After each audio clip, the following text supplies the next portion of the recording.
Okay, so I'm switching topics now. We are done with memory safety. Well, you're not done with memory safety because you still have a project to do and homeworks. But we are almost done with memory safety, and I'm moving on. The next major module in this class is on cryptography. And so I want to today start showing you about cryptography.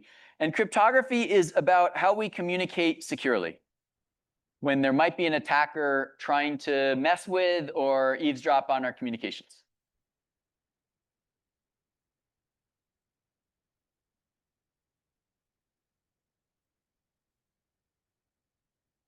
So today I'm going to show you just a little bit of an intro to cryptography, some definitions, some of the history, some motivations, very basic stuff. And then we will have several more lectures, a few more weeks on cryptography after this. And my goal is to teach you about how to use cryptography well, not necessarily how to invent new cryptographic algorithms. So cryptography is the study of secure communications when our communication channels themselves are insecure. And there's typically a lot of math. So here's where some of that CS70 number theory stuff is going to show up. I'm going to try to teach you some basic building blocks, some of the basic tools and primitives from which you can assemble together these Lego blocks and build secure systems. Cryptography is notorious for being really tricky and really easy to make a mistake. And there's lots of little mistakes you can make when implementing this stuff, or especially when designing cryptographic algorithms. So my advice is don't do any of that. Try to work at the highest level you possibly can, use existing well-vetted cryptographic libraries, and take the basic building blocks and put them together. If you try to invent your own cryptographic algorithms, it's very likely that you will make a mistake somewhere. And I will give you an example. How many of you use the 61A exam tool to take exams online? Probably most of us in CS classes have used this. Either Gradescope or Exam Tool seem to be the most common two ways to take exams online. Exam Tool was written, I think, initially in summer 2020 when some CS61A TAs wrote this program. And they used cryptography to encrypt the exam so that no one could see the exam before the start time. They had taken CS161, so they knew how to use some secure cryptographic algorithms. But inadvertently, they had a mistake and used it the wrong way. And the result of that was, even though they were using secure algorithms, the overall scheme was insecure. It was discovered that actually it was possible to see exam questions before the start of the exam. We don't know if anyone ever used this. And later in the semester, we'll give you a homework where you can have the chance to break their scheme yourself. So what I like about this example is these are former CS161 students who learned everything I'm going to teach you here. We warned them, be careful, it's tricky. And still, oops, despite their best intentions and being super smart and trying really hard, they screwed up and they made an error. So it's the kind of mistake that anyone can make. In other words, making a mistake with cryptography doesn't mean you're dumb or boneheaded. It means you're human. How was it found? That's a good question. I don't know that part of the story. Remind me on Ed, and I'll talk to some people involved and see if I can find out how it was discovered.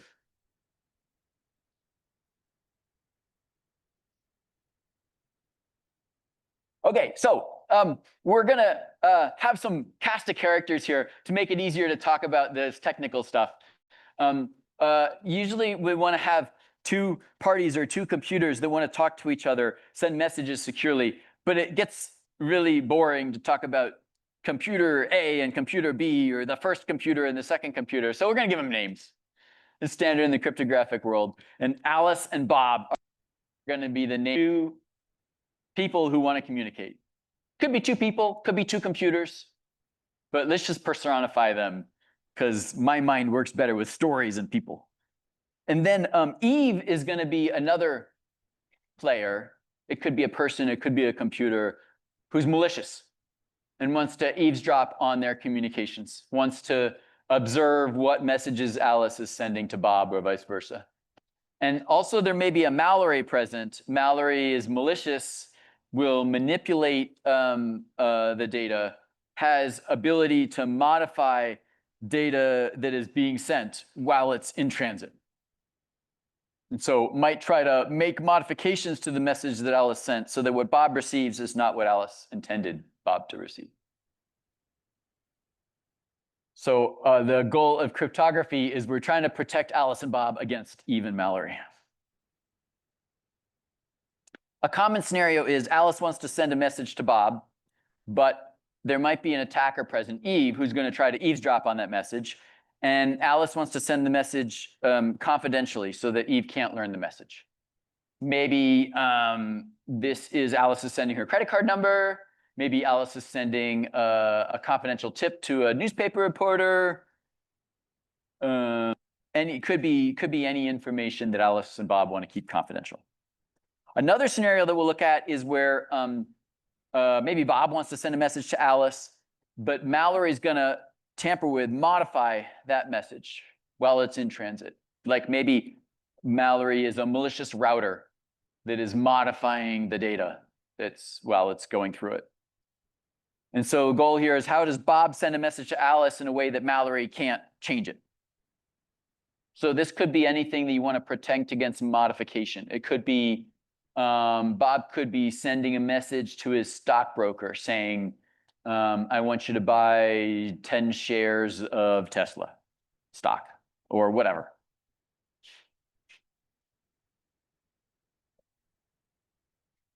So in cryptography, typically things can be broken down into one or more of three properties that we care about. One of those is confidentiality, one is integrity, and one's authenticity. Confidentiality, we mean we don't want an attacker to be able to read our messages. Integrity means we don't want an attacker to be able to change our messages. And authenticity means that it's possible to verify who the message came from.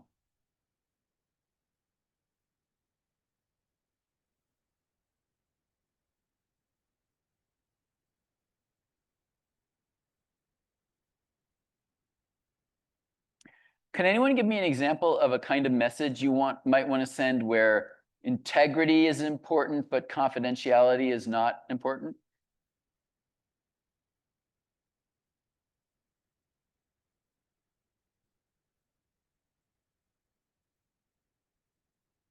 Okay, My public key. Okay, any other examples? Yeah? Distributing grades to students.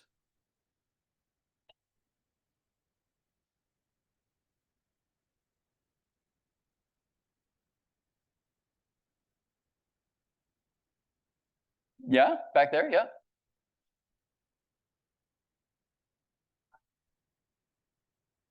I'm so sorry, my hearing's so bad. Can you try me again?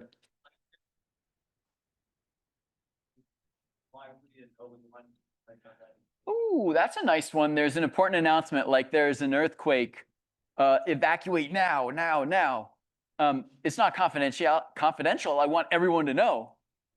But I do want people to know that it's like maybe integrity or maybe authenticity came from the national, weather service, that this has not been modified. This is not disinformation. This is not someone just like trying to, I don't know, get out of a final exam or something like that. But this is a legitimate warning. Yeah. Yeah?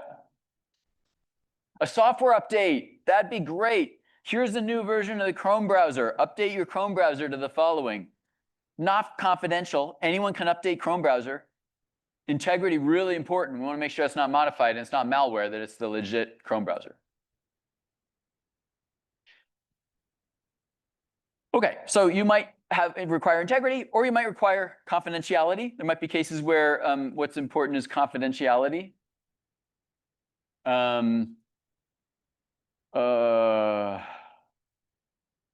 don't know. I can't think of one off the top of my head, but maybe there's some. One thing I want to point out is integrity and authenticity, they turn out to be like really closely interwoven. Like, what does it mean to say that earthquake warning message wasn't modified. It probably means it comes from the National Weather Service and that what I'm receiving is the same as what they sent. What does it mean to say that Chrome browser has not been modified? Probably that it came from official Google source and then it wasn't modified from what the official Google source sent.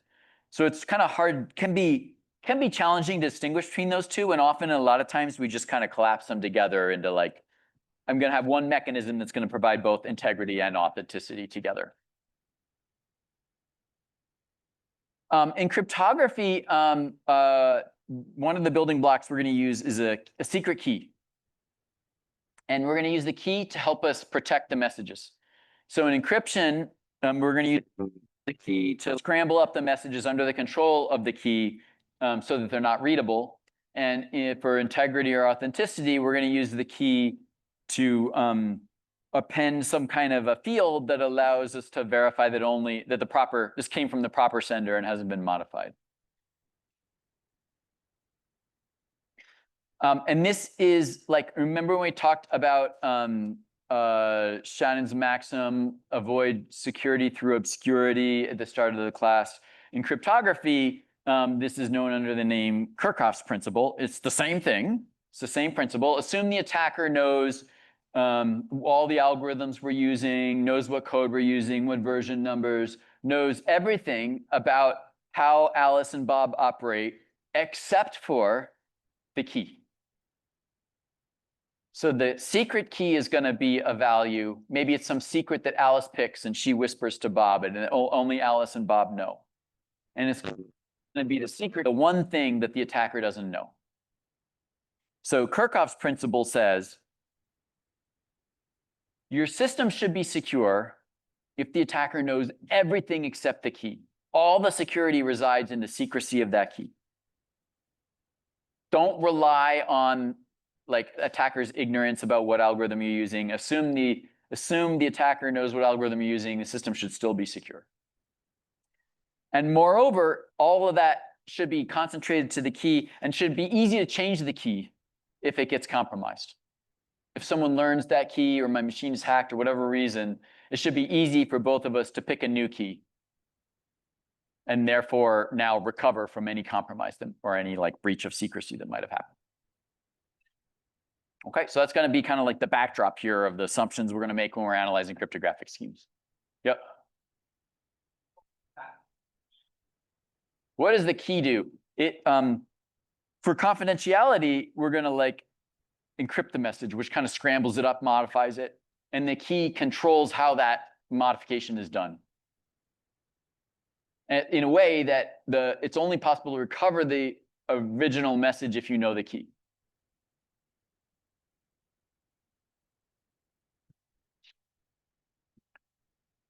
So like an analogy, a physical analogy for this would be, for encryption or confidentiality would be like, if I'm going to send a message to you through the postal mail, but the postman or postwoman might be kind of snoopy. And any postcard I send you, they might just be curious and like pick it up and like read whatever I sent to you.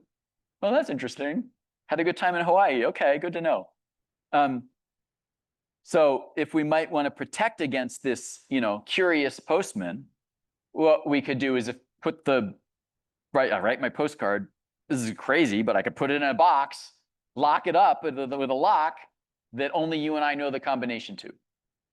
So that when you receive this locked box, you can unlock it and get the postcard, but the postman can't because the postman doesn't know the combination. So that combination is the secret key. So we're going to try to build digital schemes that have similar properties to that, like lock it up in a box and send it through the mail. Yeah.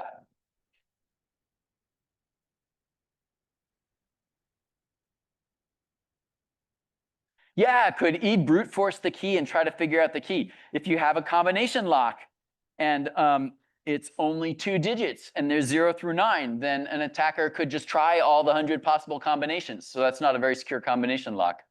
So with a combination lock, you need to have enough combinations the attacker can't brute force and try them all. It's going to be the same thing with cryptography. We're going to need the key to have enough possible combinations, enough possible keys that an attacker can't just try them all. Otherwise, we're toast. Yeah. And for integrity and No, still in confidentiality. For confidentiality, the way we do this is with encryption.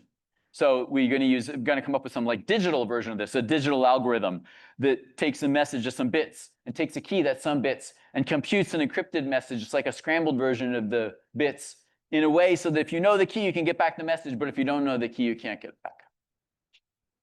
That's going to be an encryption algorithm. That's going to be what we use for confidentiality.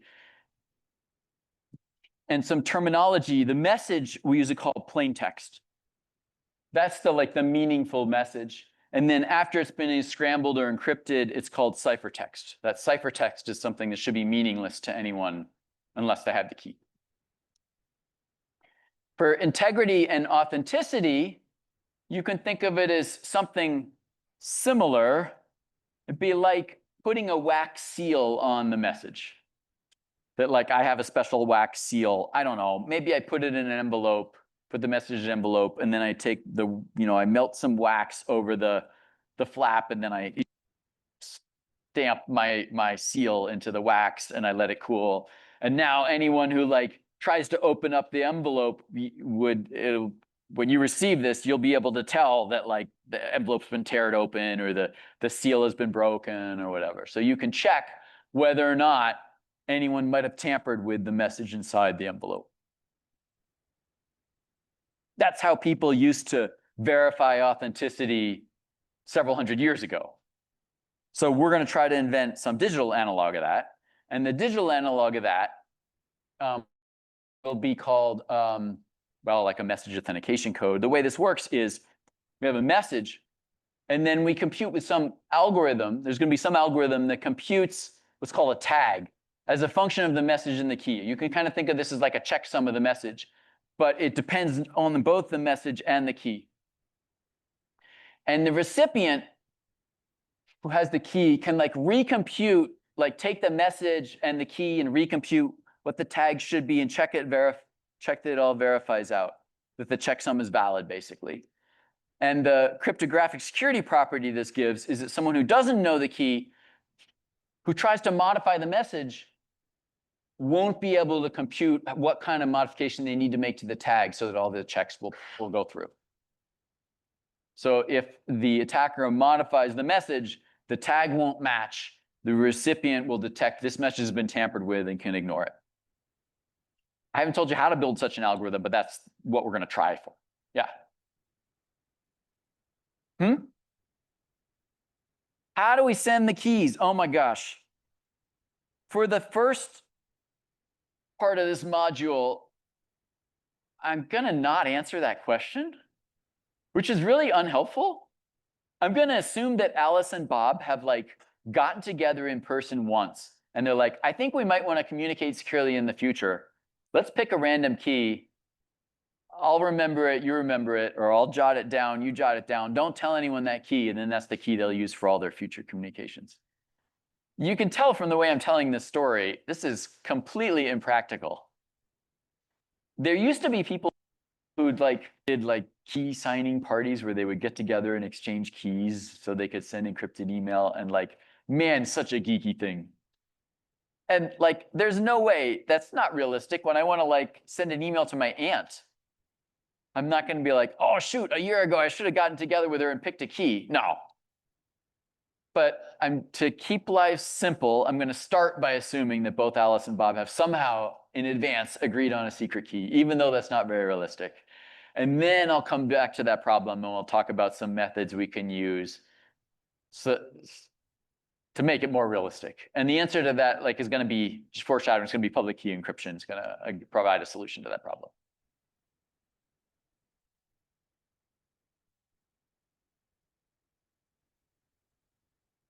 So what kind of adversaries are we dealing with? What kind of attacks are we worried about?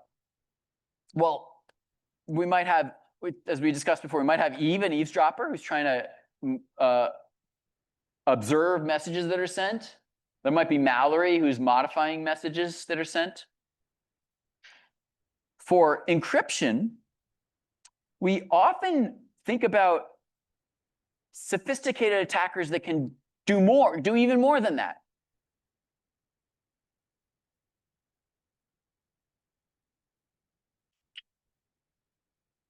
Let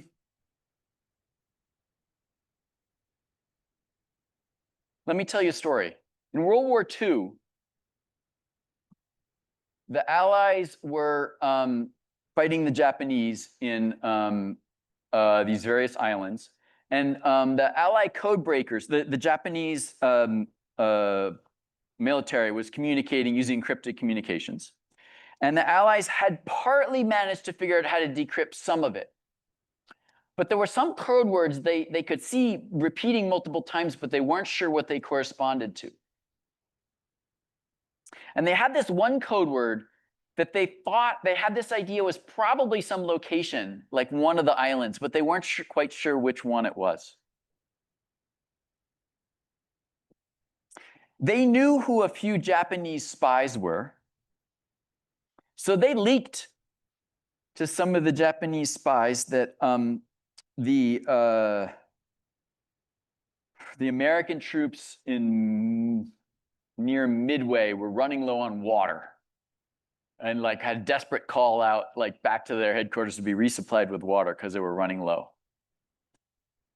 They knew that the Japanese spies would then report back to headquarters. Ooh, I heard that the Americans are running low on water. And sure enough, they did. They sent a message back on this encrypted, encrypted in this way back to headquarters. And the message said, the Americans near such and such code word are running low on water. And they now knew, that code word must be Midway Island. Okay, so that would be what in cryptography we would call a chosen plaintext attack. Because the Americans were doing more than just passively observing what encrypted messages were being sent from the Japanese spies back to headquarters. They were also sort of planting, influencing, controlling what message the Japanese spies sent. Okay, so the most basic attack is called ciphertext only. All that the attacker Eve can do, she eavesdrop on the encrypted messages that are sent between Alice and Bob. She can observe the encrypted messages that are sent between Alice and Bob, but nothing more. In a chosen plaintext attack, Eve can do more than that. Eve can also hand Alice a message and convince Alice to send that message to Bob, to like encrypt that message and send it in encrypted form to Bob. Now you might say, how could that possibly happen? But depending on the system, sometimes something like that can happen. Like, I can email Eve and CC Bob, and then when Eve hits reply all, she sends an encrypted reply to Bob that quotes the message that I sent her, plus a little bit more. So now a large part of the message was chosen by me, even though Alice sent it. So if the attacker is sending this, the attacker might be able to control a lot of the message that Alice is sending, or maybe even all of it. So in cryptography, we're very conservative. Cryptographers tend to be super conservative. Like, let's imagine the worst case. I've gotten screwed so many times. I've gotten hosed so many times. These crypto systems have failed so many times. I'm just going to try to imagine the worst case and make sure my system will be secure against the worst case. The worst case is the attacker somehow tricks or convinces Alice to encrypt the message the attacker chose. Maybe that's going to help the attacker learn to decrypt other messages, like in this Midway example. So that's a chosen plaintext attack. Another kind of attack is that maybe the attacker can create this bogus, forged, fraudulent ciphertext, send it to Bob, and ask to see what the decryption of that was. Like sometimes if people receive an encrypted email that is like doesn't make any sense or looks garbled, they may reply and say, sorry, I couldn't understand that. What were you trying to say? And quote the message that was sent to them after it's been decrypted. And if they're not careful, they might send that to the attacker or send that unencrypted. And now the attacker knows what the decryption of that message is. So that's called a text attack. And a chosen plaintext, chosen ciphertext attack is where an attacker can do both of those. And so cryptographers are really conservative. What they really want from encryption algorithms is that even if an attacker can get Alice to encrypt some message the attacker chooses and get Bob to decrypt some ciphertext that the attacker chooses and observe what they decrypt to, that other messages that Alice sends can't be decrypted attacker, assuming the attacker doesn't know the key. So in reality, people try to build crypto schemes that are secure even against this very strong attack threat model. In this class, I'm going to just kind of simplify our lives a little bit and focus just on the chosen plaintext part. I'm going to ignore the chosen ciphertext. But you can know that the way people actually design systems be secure against both. And it's possible. Why do they use these like crazy ways of thinking about the world? Because A, it could happen, I suppose. It's a possible threat. And B, we do have solutions that can defend against those threats. So why not use them? Okay, so a roadmap of what I'm going to show you in this class on cryptography. I'm going to show you kind of 4 major categories of schemes. Symmetric key schemes are where I'm going to start with, where Alice and Bob have a key. They have a key they've shared. It's kind of unrealistic, but assume that they've in advance agreed on a secret key. Then I'm going to show you some schemes for confidentiality, basically different ways of doing encryption to protecting confidentiality. And I'm going to show you some schemes for integrity and authentication. Those are called message authentication codes. But that's usually unrealistic. Usually 2 people want to communicate. They haven't already gotten together and agreed on a crypto key. So that's where asymmetric key or public key cryptography comes in. It solves that problem. It enables Alice and Bob to communicate even if they haven't already exchanged a secret key that's known only to them, like a password that only the 2 of them know. And for confidentiality, there's a variety of schemes. I'm going to show you 2, RSA and El-Gamal. And then for integrity and authentication, digital signatures like RSA signatures. And then I'm going to show you some other building blocks after that for cryptography. So a whole bunch of stuff coming up in the next 2 weeks or so, just to give you a picture of where we're going. So today, I think I'm just going to start with maybe just confidentiality and symmetric key. Start with symmetric key stuff first. So symmetric key encryption is a tool designed to protect confidentiality. We're up in this upper left quadrant for now. And I'm going to show you some example schemes, encryption schemes. Okay. So we're now in a computer science class. So our messages now are bit strings. They're sequences of bits or bytes. And that's very general, right? Like anything can be represented as a sequence of bits or bytes, like text or images or videos, or it's all ultimately just bits and bytes. A symmetric key encryption scheme is going to have 3 algorithms. One, a way of generating a key. An encryption algorithm, a way of like scrambling the message, and then a decryption algorithm, which is like undoes that. And what properties do we want it to have? Well, first of all, we want to make sure that if you encrypt a message with a key and then the recipient decrypts it, that they get back the message that the sender wanted to send. Also, this should be really fast. We want these to be really fast so that people are willing to use these algorithms and don't slow down their systems. And current encryption algorithms can run as fast as the networks can run, faster than your networks can run. So there's no reason not to. And then the security requirement is an attacker who can observe this ciphertext and who doesn't know the key shouldn't learn anything about the message, not even partial information about the message. So this is what the attacker gets to see. The attacker gets to see the ciphertext. The attacker does not know the key. So I want to dive more into what that means, be more precise about that security property, what it means the attacker can't learn the message that Alice wants to send. That's kind of vague as I said it. And so part of what we do in cryptography is a very mathematical discipline, is we like define very carefully what are the security properties that we want that our schemes can provide.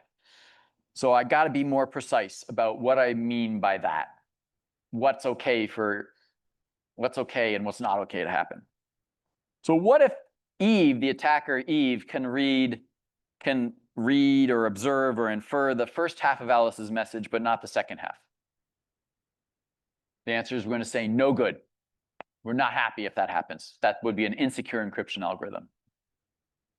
What if that Alice's message starts with "Dear Bob"? Might sound very minor. Our positions are going to say that encryption algorithm is no good if Eve can figure that out. So far, so good, but maybe complicated because it doesn't account for any prior knowledge that the attacker might already have. Like, what if Eve already knew the message starts with "Dear Bob" because Alice told her that? Well, then, well, okay. Then I guess that's the problem. What if Eve already knows that Alice's message is going to end with "Sincerely, Alice"?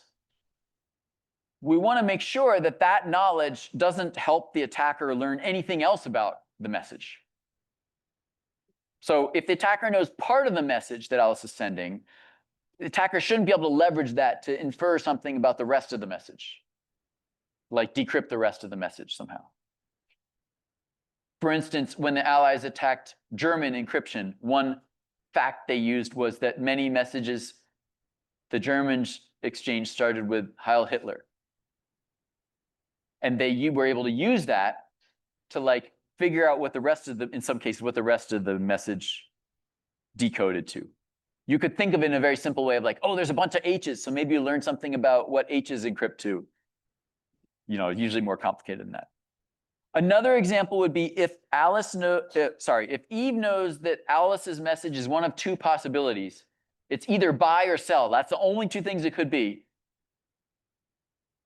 But Eve doesn't know which one of those two it is.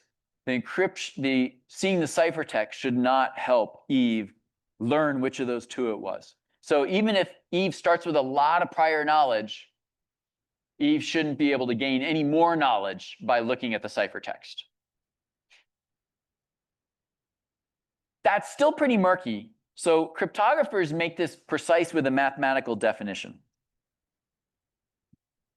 They make a mathematical definition of what it means for an encryption algorithm to protect confidentiality.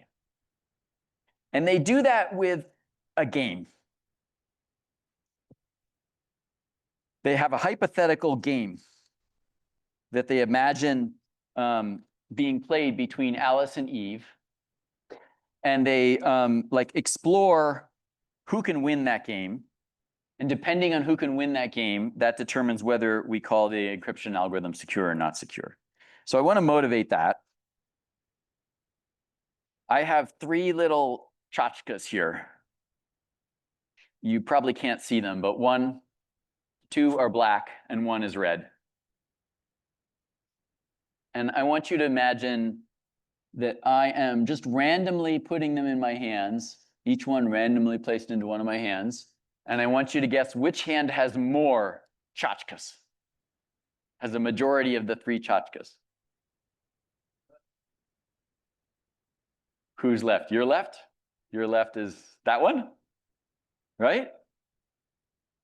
What do you think of the chances you're right with your guess? 50-50. Yeah, it's like it's 50-50 be which one you have no information. 50-50, I gave you no information. What if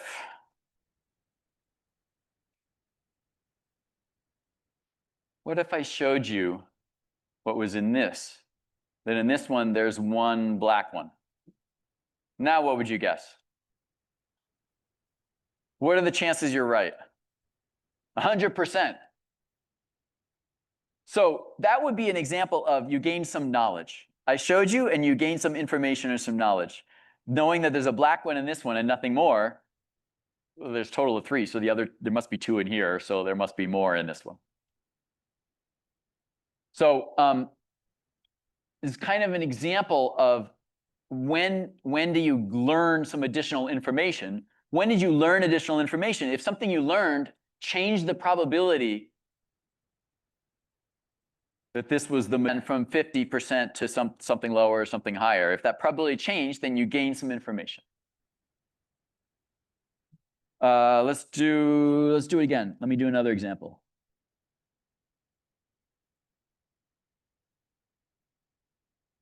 Okay, I randomly placed each one in one of my two hands. And I want you to guess which one has the majority. Okay, you have a 50-50 shot of being right. No point in guessing. But now let's say you asked me where the red one is. Okay? Where the red one is. I got to check where the red one is. Okay. The red one is...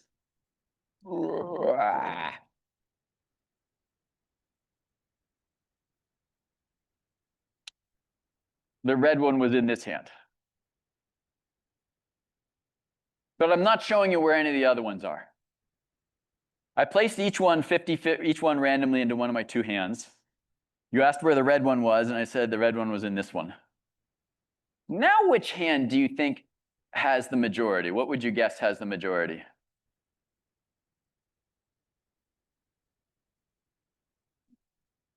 Left one? Right one.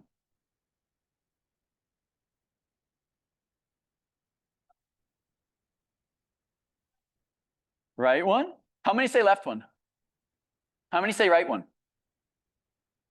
For those of you who said right one, what do you think is the chances that you're correct in your guess?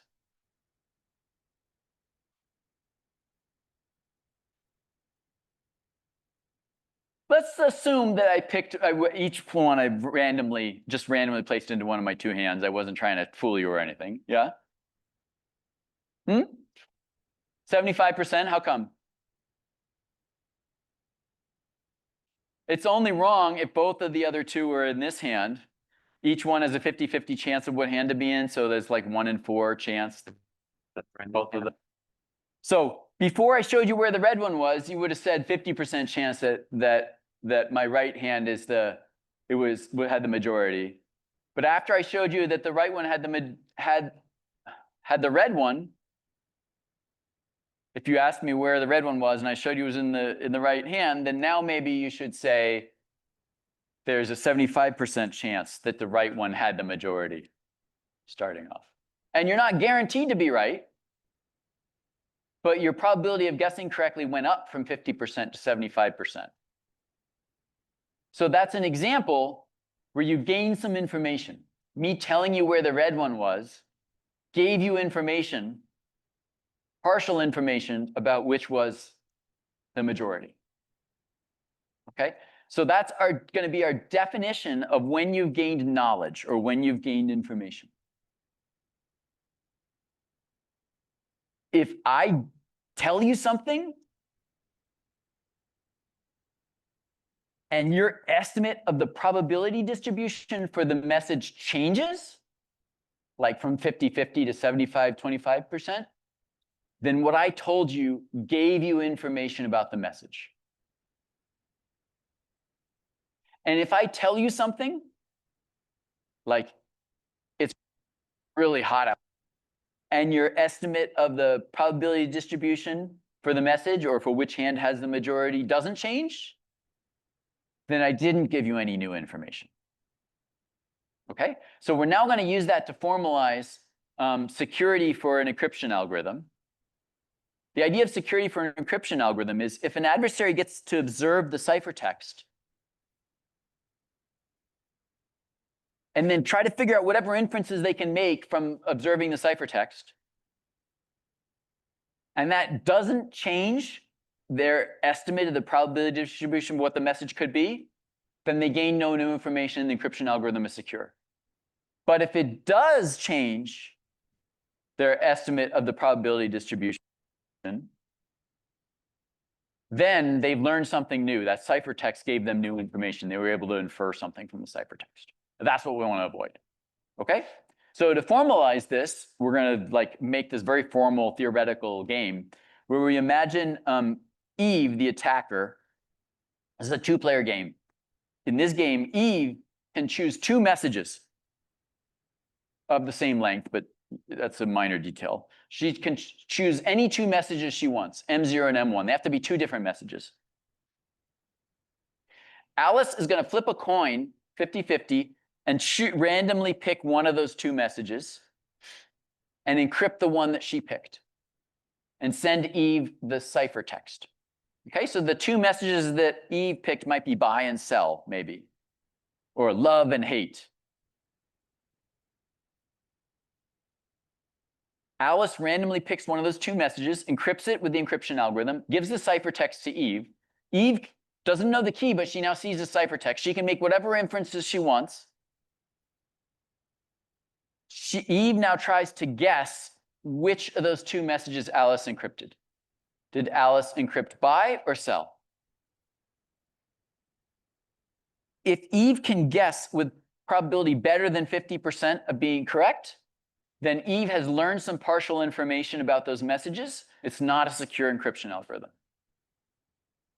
But if Eve, no matter how hard she tries, never can guess better than 50-50, there's no strategy she can come up with that will do better than 50-50 at guessing which of the two messages Alice encrypted, then the encryption algorithm is secure.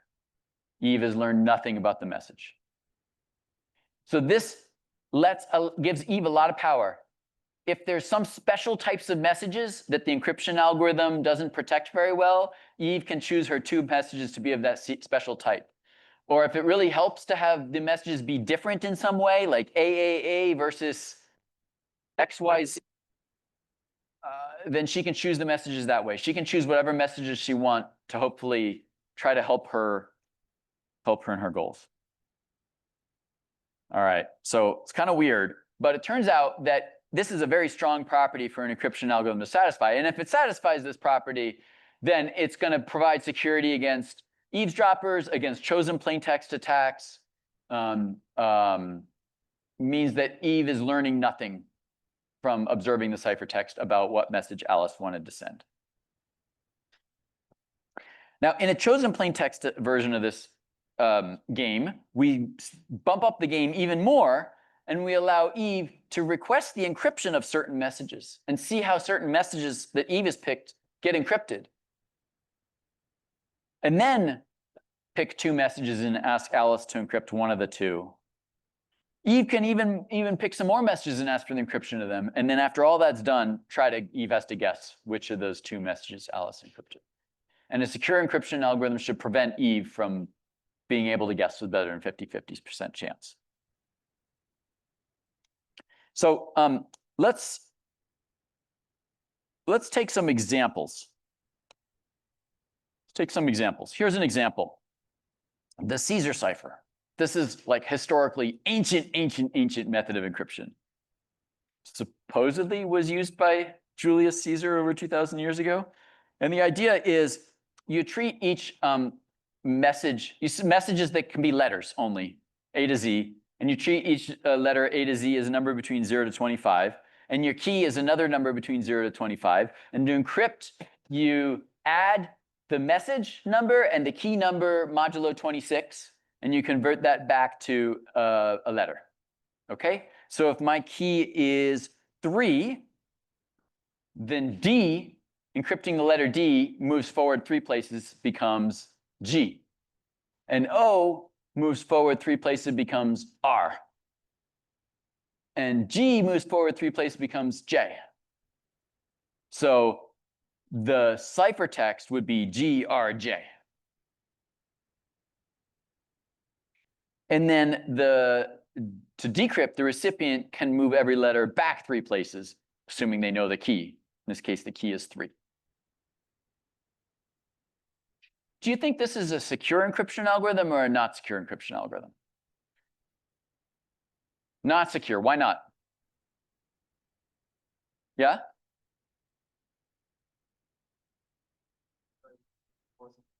Can just brute force. There's only 26 possible keys. Can brute force and see which looks like it might be the right message.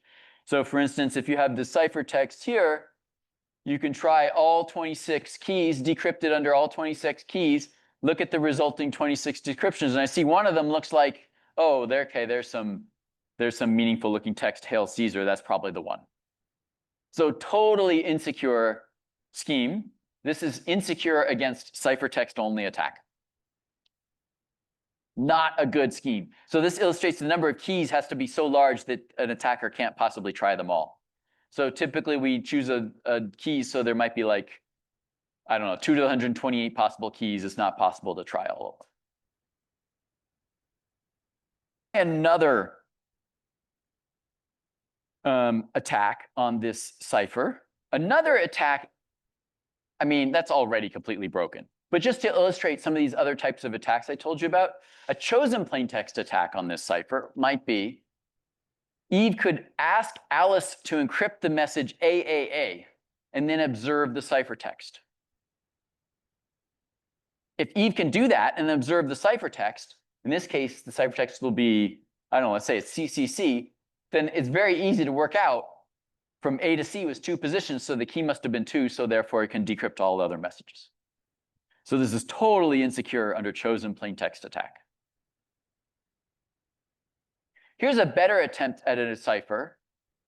Instead of encrypting every letter, every position the same way, instead of encrypting every letter by moving forward some fixed number of positions, we're going to allow any mapping of letters from the 26 letters to the 26 letters can be just remapped in according to any remapping, as long as it's a bijective function reversible mapping. So the key will be that mapping, and then we'll apply that mapping, the same one, to every position, to every letter. So for instance, the key might be something like this that says that A gets mapped to N, and B gets mapped to Q, and C gets mapped to L. And if I want to encrypt the message dog, then I look up D in this, and it says D gets mapped to Z, O gets mapped to P, and G gets mapped to V. So the ciphertext is ZPV. That's called a simple substitution cipher. Is this one secure?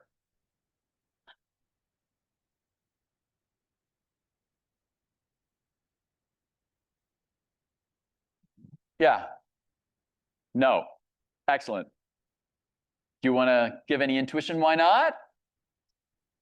Frequency. Yeah, frequency. These are, in fact, it's so easy to break that these sometimes are like puzzles in the back of a newspapers at one point. And there are lots of methods for breaking them, but one technique is to count how many times each letter appears in the ciphertext. Let's suppose I find that one letter appears in the ciphertext more than any other. What do you think that letter might decrypt to? E, T, O, A, O. Yeah, so the most common letters in English are E, T, A, O, I, N, S, H, R, L, D, U, and I don't know any more after that. But you could look at what's the most common letter in the ciphertext, and there's a good chance it's one of these, and like maybe then look at the next most common letter, maybe it's also one of these, and start making some guesses. The most common one and the next most common one is T, or maybe it's the other way around. Start filling in, and you can start to, maybe you start to see some words start to fill in. You see a 3-letter word that starts with TH, and you're like, oh, I bet it's THE, and you can, now I know what an E corresponds to, and I can fill in all those other places. So it becomes kind of a puzzle that is not too hard to break. What about chosen plaintext attack? Chosen plaintext attack is too easy. It'll never appear in the back of any newspaper, because if Eve can ask Alice to encrypt the message A, B, C, D, E, F, G up to Z, she learns what every letter maps to, and she can decrypt all the other messages encrypted with the same key. So this is completely insecure against chosen plaintext attacks. Okay, so this is not a secure encryption algorithm. We could work through the definition that I just showed you, and you would find that there is a strategy that Eve can use to win that game. For instance, she could ask Alice to encrypt either the message AAAAA or the message BCDEF. How should she tell, based on the ciphertext that comes back, whether or not Alice encrypted AAAA or BCEDF? What would be a sign that Alice encrypted AAAA? Yeah? The same letter many times. If it's the same letter many times, then Alice must have encrypted AAAA. And if it's not, Alice must have encrypted BCEDF. So Alice could win that game 100% of the time. Hence, we would say this is an insecure encryption algorithm, which indicates that there's some leakage. There's some leakage because when the same letter appears twice in the plain text, it'll also appear twice in the same positions in the ciphertext. So there's leakage. Okay. Another encryption algorithm that was used historically was the enigma. It was used by the Germans for military communications in World War II. And it was this more complicated, like mechanical device with a typewriter, and it had some of these simple substitution mappings on a rotor, but then the rotor rotated after each letter, so now it was a different substitution for the next letter, and it was this really complicated, impressive device. The Germans basically figured was completely unbreakable. The number of possible keys is immense. Trying to find any patterns is really hard to find any patterns. And what happened was Polish and British cryptographers found a way to crack it. They found a way to break it. They found a way to break it by exploiting a number of things that the Germans didn't expect. One of those was that the Germans often sent predictable messages, like the weather report, which started the same way. The Allies were able to trick the Germans into encrypting some specific messages. And also, the Allies were able to build the first predecessor of the first computer to mechanically enumerate millions of possibilities. They could use some patterns to narrow down the possible keys based on their knowledge of the known plaintext, and then use these mechanical devices, which were basically early special purpose computers, to narrow down amongst those millions of possibilities and decrypt the German messages. So for several years, the Allies were reading German encrypted enigma messages without the Germans realizing it. Okay, so these would be examples of encryption algorithms that are not secure. What I'm going to show you in the next lecture is how today we know how to build encryption algorithms that are secure. Okay, so I will see you next week. Don't forget to do the vitamin and the homeworks.